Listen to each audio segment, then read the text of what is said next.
Perbaloi ke beli Oppo Reno 15F ni?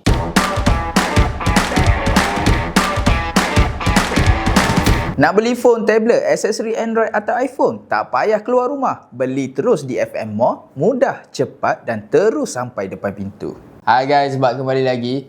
Oppo Reno ni antara segmen smartphone daripada Oppo yang agak popular di kalangan rakyat Malaysia ni. Dan permintaan dia agak tinggi lah dekat factory mobile. Daripada awal kemunculan segmen Reno ni sehinggalah yang terbaru Oppo Reno 15. Memang aku rasa banyak perubahan yang telah Oppo buat. Dan kat tangan aku ni merupakan yang spek paling rendah dan paling murah yang korang boleh miliki untuk segmen Oppo Reno. Oppo Reno 15F. Tapi tak adalah aku kata yang walaupun dia murah, dia tak bagus. So, berbaloi ke kalau korang beli Oppo Reno 15F ni? Jom aku share. First kali kalau kita cerita pasal design, Oppo antara brand smartphone yang pandai buat telefon tu memang nampak mahal dan premier. Macam Oppo Reno 15F ni, ia datang dengan rekaan Aurora yang sangat eksklusif dan sangat cantik. Tapi warna tu yang aku tak suka memang terhad untuk warna biru saja. Macam dekat tangan aku ni, warna pink memang tak ada lah efek tu. Tapi ini antara design yang agak lawa bagi akulah. Daripada segi ergonomi, phone ni memang nipis, ringan dan memang sedap kalau korang nak pegang sebelah tangan tu. Tak rasa lenguh walaupun scroll lama. Tapi untuk warna ni, dia gunakan warna mid yang agak licin lah bagi aku. Kalau korang jenis yang tak pakai casing tu memang agak bahaya. Dan lebih lagi kalau tangan korang tu memang cuai dan mudah jatuh, keberkalian untuk dia rosak atau pecah tu memang agak tinggi lah. Dan satu lagi benda yang mungkin kurang sikit untuk Oppo Reno 15F ni, dia gunakan bingkai plastik dekat tepi ni. Walaupun nampak premier tapi dia taklah begitu solid. Tapi benda-benda macam ni bukanlah bagi aku tak bagus. Dan kalau korang pegang sendiri pun mungkin tak akan dapat sangat perbezaan. Itu bagus untuk rekaan Oppo Reno 15F ni. Untuk skrin pula, Oppo Reno 15F ni gunakan skrin AMOLED 120Hz. Warna dia memang padu, hitam pekat dan bila kita tengok Netflix ataupun YouTube dalam HDR memang puas hati. Scrolling media sosial pun smooth gila, tak ada rasa sangkut-sangkut.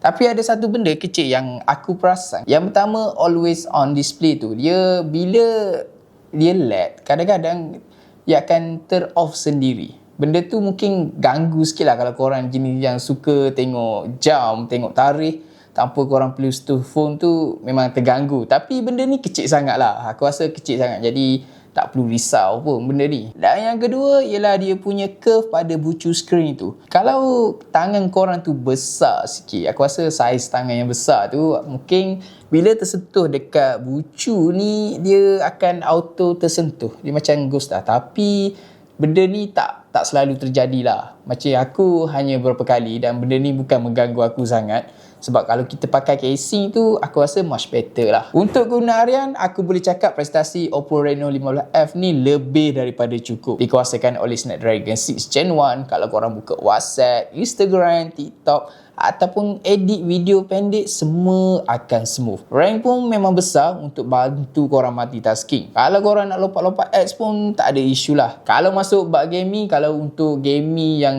biasa macam PUBG Mobile Legends, korang still boleh layan dalam grafik yang tinggi. Kalau korang masuk untuk gashing yang hardcore sikit macam gashing pack, mungkin korang kena turunkan setting untuk bagi lebih smooth. Sebab kalau gunakan setting yang tinggi, kalau lebih daripada 30 minit, phone ni dia akan cepat panas sedikit dan frame akan drop. Ganggu sikit lah untuk gaming korang. Tapi aku rasa kalau korang beli phone ni, kalau sekadar memang untuk kegunaan harian, lebih daripada cukup dan memang sangat sesuai. Untuk setup kamera pula, ia menggunakan kamera utama 50MP. Gunakan teknik binary yang aku rasa memang membantu untuk bagi fokus pada gambar. Sebab bila menggunakan sistem baru yang diambil daripada teknologi flagship ni, iaitu Luma Image Engine ni, dia akan bantu ambil gambar selari. So, gambar tu akan lebih cepat diambil tanpa delay. Dan aku memang sukalah benda tu. Memang laju untuk korang snap gambar-gambar tu. Untuk selfie kamera pula, dia gunakan 32MP dengan bantuan AI Portrait Engine.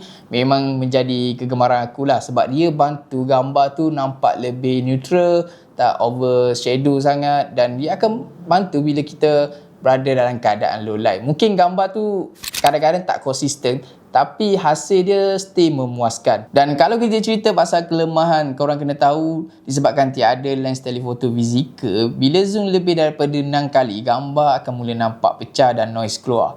Dan untuk setengah varian, ketiadaan lens ultra wide ni buatkan agak susah kalau korang nak ambil gambar bangunan tinggi ataupun grup foto dalam keadaan ruang yang sempit. Untuk bateri pula, dia dibekalkan dengan 5000 mAh. Memang cukup untuk korang tahan daripada pagi sampai malam kalau kegunaan korang biasa. Dan aku kena jujur sikit, untuk bateri kalau korang gunakan 120Hz dan ditambah dengan kamera, mungkin dia punya bateri akan cepat drop sikit. Tapi kalau untuk kegunaan biasa harian basic untuk korang pakai Oppo Reno ni, memang sangat-sangat aku suggest lah. So guys, dengan tanda harga RM1,499 untuk Oppo Reno 15F ni, apa pendapat korang? Cuba korang komen. Dan kalau korang berminat nak dapatkan siri terbaru daripada Oppo Reno 15 siri, korang boleh beli secara online. Aku dah sediakan link dekat bawah, beli dekat FM Mall. Kita jumpa next video. Aku akan test benda lain pula. Jangan lupa like, komen, subscribe channel Factory Mobile. Factory Mobile,